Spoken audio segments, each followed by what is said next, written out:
네, 여러 가지 불확실성에 월요일인 오늘부터 양대 지수 1% 넘게 좀 밀리고 있습니다. 오늘 하락을 매수의 기회로 삼아야 되는 걸까요? 포트폴리오와 함께 구상해 보도록 하겠습니다. 베테랑 PB와 함께 보다 현명한 포트폴리오 만들어 보도록 하죠. 오늘은요, 권택중 유진투자증권 차장과 함께합니다. 차장님 안녕하세요. 반갑습니다. 안녕하세요. 자, 월요일부터 시장이 빠지니까 좀 힘이 나지 않는 것 같은데 이럴수록 포트폴리오를 잘 짜봐야겠죠. 어떤 섹터 가지고 오셨는지 만나보도록 하겠습니다. 집중과 회피, 오늘은요 집중의 조선 가지고 오셨고요. 회피는 반도체입니다. 지난주랑은 사뭇 다른 포트가 구성이 될 것 같은데 집중의 조선을 가지고 오신 이유가 이번 주 좀 추가 상승 재료가 있다고 보십니까? 네, 지금 사실 시장 네. 전체적으로 분위기가 많이 좀 좋지는 않습니다. 뭐 수급적으로도 그렇고요. 전체적으로 살짝 쉬어가는 분위기가 많이 조성이 되어 있는 것 같습니다. 일단은 뭐 전체적으로 특별한 재료가 부재한 가운데 일정을 좀 중요하게 생각을 해봐야 될 것 같은데 저희가 이제 8월 25일 날 한미 정상회담이 예정이 되어 있죠.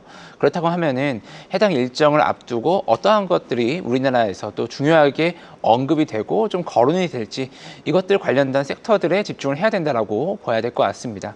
지난 이제 상호관세 협상 때도 마스가라는 타이틀을 가지고 우리나라에서는 이 조선이라는 무기를 가지고 미국과의 이런 관세 협상에 나섰던 그런 이력이 좀 있죠. 지금도 역시나 여전히 뭐 관련된 펀드 조성이라든지 현지 투자 뭐 이런 것들 관련돼서 이야기가 활발하게 좀 오가고 있는 중입니다. 그래서 전체적으로 뭐 실적 시점도 일단 마감이 되었고 특별한 이벤트가 부재한 가운데 집중할 것은 조선이다라고 봐야 될 것 같고요. 상호관세 협상에 있어서 한미 정상회담에 있어서 우리나라에 역시 무언가 무기 역할을 할 수 있는 그런 아이템은 지금도 조선밖에 없다라고 봐야 될 것 같습니다. 그래서 조선 관련된 섹터에 대해서는 우리가 좀 계속적으로 집중을 할 필요가 있다라고 봐야 될 것 같고요. 뭐 주가 측면에서도 최근에 살짝 조정이 좀 있었죠. 상반기 이제 주도했던 조방원 sek터 전체적으로 빠졌었는데 조선도 함께 차익 실현 압박이 있었습니다. 뭐 그럼에도 불구하고요.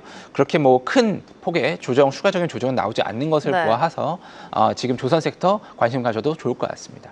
조선주 같은 경우에는 상승 모멘텀이 끝나지가 않습니다.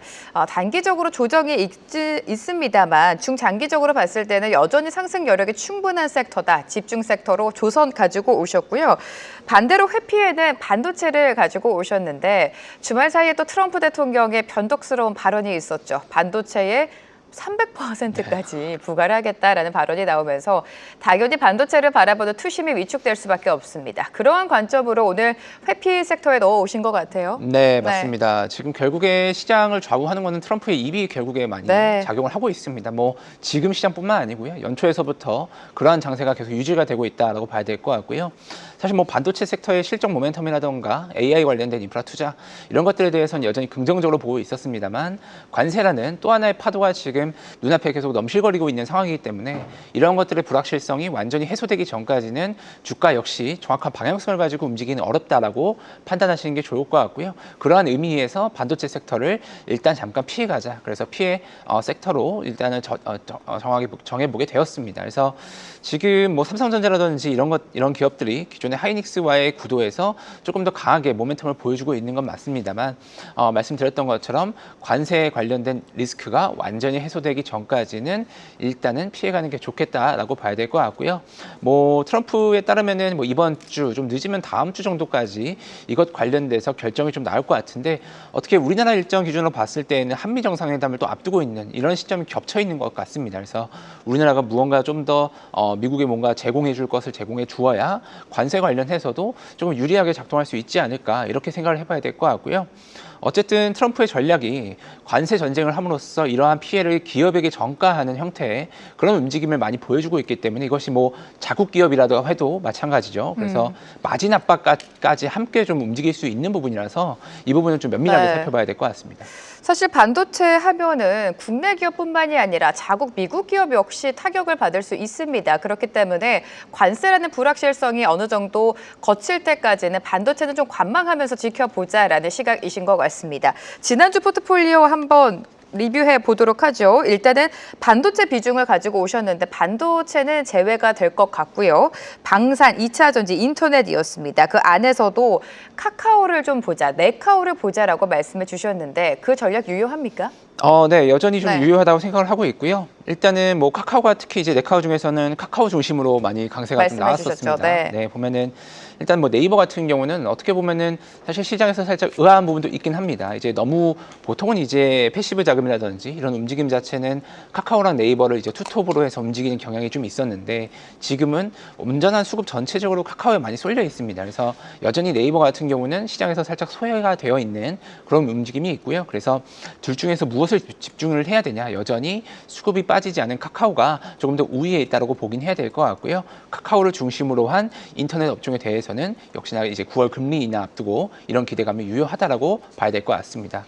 뭐 네이버도 그렇다고 나쁘게 보지는 않습니다. 워낙 지금 카카오도 마찬가지고요. 네이버도 하반기에 관련한 여러 가지 이런 AI 관련된 서비스들을 오픈할 것을 좀 이제 앞두고 있는데요. 먼저 뭐 카카오 같은 경우는 전 지난주에 이제 MCP 관련돼서 오픈 플랫폼을 또 공개하기도 했죠. 이런 식으로 하나씩 AI 관련된 산업을 무언가 이제 실마리를 제공할수록 주가는 조금 더 기존의 단순하게 이런 인터넷 또는 커머스의 시각이 아니고 AI라는 새로운 밸류에이션을 받아들일 수가 있을 것이다. 이렇게 좀 생각을 하고 있기 때문에 인터넷 관련해서는 여전히 좀 긍정적으로 보면서 포트폴리오 비중을 가져가자 이렇게 말씀드리고 싶습니다. 네, 금리 인하 사이클이 다가오고 있는 만큼 대표적인 성장주죠. 네이버와 카카오 그 안에서도 카카오는 조금 더 중점적으로 보자라고 말씀을 해주셨습니다.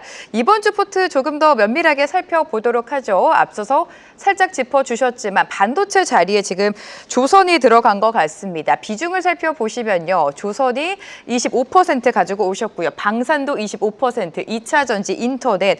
결국에 인터넷의 비중이 가장 큰 것 같습니다.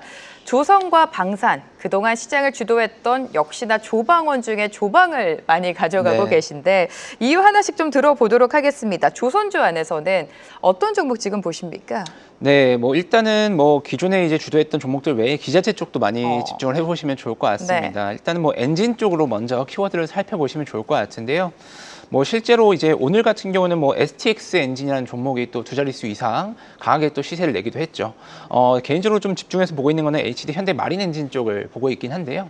워낙 이제 기존의 조선 조방원 랠리가 상반기 내내 지속되는 중에 엔진 같은 경우도 함께 좀 상승하는 경향은 있었습니다만 상대적으로 그 상승의 강도는 조금 약했던 것 같습니다. 어떻게 보면은 조선주라는 커다란 업종 안에서 기자재와 조선 여기것이 지금 키맞추기를 하고 있는 이런 작은 순환 매장이 지금 재현되고 있는 것이 아닌가 이렇게 좀 생각을 해볼 수가 있을 것 같은데요. 특히나 이제 뭐 2분기 같은 경우는 엔진 기업들이 서프라이즈들을 많이 내면서 생각보다도 시장에서 다시 한번 좀 보게 되는 그러한 실적 장세가 또 열리고 있다고 봐야 될 것 같고요. 기존에 이제 마진율 관련돼서 압박이 있었던 부분도 제품 믹스들이 계속적으로 개선이 되면서 굉장히 마진율이 좋아지고 있다는 점도 하나의 좀 포인트가 될 것 같습니다.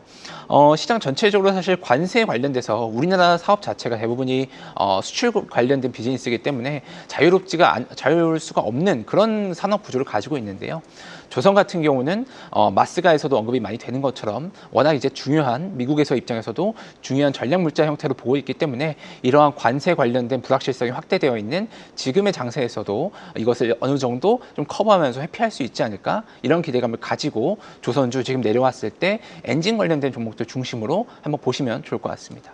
네, 조선 안에서도 현 시점에서는 기자재 쪽을 봐야 된다. 엔진에 조금 초점을 두신 것 같습니다. HD 현대 마린 엔진 조선주 안에서 탑픽으로 가지고 오셨고요. 지금 포트를 보니까 여전히 2차 전지 비중을 그대로 가지고 가시는 것 같습니다. 2차 전지 안에서도 종목별 장세, 특히나 선별적으로 종목을 선정을 해야 되는데 어떤 종목 보고 계십니까? 일단 뭐 대장주에서는 역시나 이제 LG 에너지 솔루션을 보는 게 맞을 것 같고요. 그 다음에는 뭐 추가적으로 이제 실제 주가 상승률에서도 나타났던 것처럼 LNF가 에너지 솔루션 관련된 밸류 체인에서 굉장히 좋은 모습을 보여주고 있고 앞으로도 기대가 된다 이렇게 보시면 될 것 같습니다. 그 외에 이제 LG 엔솔이 가고 LNF가 가면서 추가적으로 나머지 밸류 체인에 관련해서도 함께 좀 훈풍이 불어오기도 하였는데요. 어느 정도는 좀 키 맞추기의 형태가 좀 있지 않았나 생각을 해봐야 될 것 같고 여전히 그래도 2차 전지 섹터 전반적인 상승세는 끝나지는 않았다라고 보는 게 맞는 것 같습니다. 뭐 LNF 같은 경우는 기술적으로 단기 이런 뭐 과열이라고 해야 될까요? 이 정도 수준에 살짝 올라오긴 했는데 아직 완전하게 뭐 상승 모멘텀이 끝났다라고 보기에는 어려운 것 같고요. 실제로 기관들이나 이런 리포트의 수급 이런 현황을 보더라도 여전히 수급은 살아있다라고 보셔야 될 것 같습니다.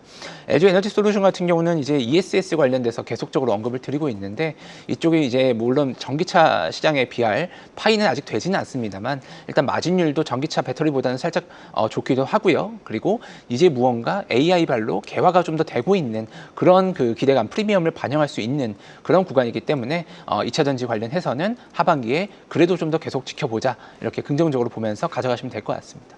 네, 2차 전지와 관련해서는 지금 당장보다는 긴 호흡으로 봤을 때는 추가 상승 여력이 있다. 역시나 안에서 대장주죠. LG 에너지 솔루션 가지고 오셨고요. 자, 현 시점에서 단기적으로 봤을 때 어떤 종목을 트레이딩하면 좋을지 여쭤보도록 하겠습니다. 어떤 섹터에서 가지고 오셨습니까? 네, 하나솔루션 이제 태양광 쪽에서 준비를 해봤습니다. 너무나 못 갔다가 다시금 또 네. 관심을 받고 있죠. 네, 맞습니다. 네. 이제 그동안 살짝 올랐었어요. 네. 잠깐 올랐다가 이제 또 매물이 쭉 나오면서 주가 좀 조정이 왔었는데 한 2, 3거래일 정도 기준으로 고개를 조금 들고 있습니다. 일단은 어느 정도 시장 전체적인 수단매 영향도 좀 있지 않을까라고 봐야 될 것 같고요. 일단 뭐 외부적인 이슈를 좀 보았을 때 지난주에 이제 미국장에서 뭐 썬런이라든지 이런 태양광 관련된 기업들이 주가가 굉장히 좋았습니다. 일단은 시장에서 이제 예상했던 것보다는 생각보다 이제 태양광 업체들이 세액공제라든지 이런 혜택을 보는 게 가능할 것 같은데 이런 식으로 좀 의견이 많이 모아진 부분이 있거든요. 그래서 트럼프가 계속 취임 초기 때부터 얘기했었던 신재생 에너지 관련해서는 완전히 무언가 이제 끝낼 것처럼 언급이 됐던 것과 달리 생각보다 괜찮다 이런 식의 의견이 좀 모아진 것 같습니다. 그래서 생각보다 이제 미국 내에서 수직 계열화를 지금 이루어내고 있는 하나솔루션 같은 경우는 관세 영향에서도 상대적으로 자유롭고 이런 세액공제라든지 이런 부분에 있어서도 이점을 좀 가져갈 수 있지 않을까 이런 것들에 대해서 생각을 해볼 수 있는 그런 국면이었던 것 같고요. 내부적으로 일단 보았을 때는 이제 새 정부에서 지금 추진하고 있는 뭐 국민성장펀드 100조 이런 얘기들이 아마 빠르면 이번 주, 뭐 늦으면 다음 주 초 얘기가 나올 수도 있을 것 같습니다. 근데 아마 뭐 내부 세부적으로 어떤 내용들이 발표될지는 아직은 뭐 명확하게 나와 있지는 않습니다만 뭐 이전 지금 새 정부가 이제 주도하고 있었던 여러 가지 정책들을 보았을 때 분명히 이제 신재생 에너지 관련해서도 언급이 있을 것 같은 그런 예상을 해볼 수가 있을 것 같은데요. 이렇게 내부 이벤트와 외부 이벤트를 고려해봤을 때 태양광 쪽에서 하나솔루션 지금 기술적으로 조정받았을 때 단기 트레이딩 관점에서 한번 접근해 보시면 좋을 것 같습니다. 네, 오늘 신재생 안에서도 태양광 관련주가 좀 시세를 내주고 있습니다. 단기 트레이딩 관점으로 하나솔루션 눈여겨보자라는 말씀해 주셨습니다. 자, 이번 주도 이렇게 포트폴리오 함께 만들어봤고요. 다음 주에 또 리뷰해 보도록 하겠습니다. 권택중 유진투자증권 차장과 오늘 이 시간 함께했습니다. 고맙습니다. 계속해서 다양한 경제 이슈를 알고 싶다면 구독과 좋아요, 알림 설정 부탁드립니다. AI 캐스터 권미정이었습니다.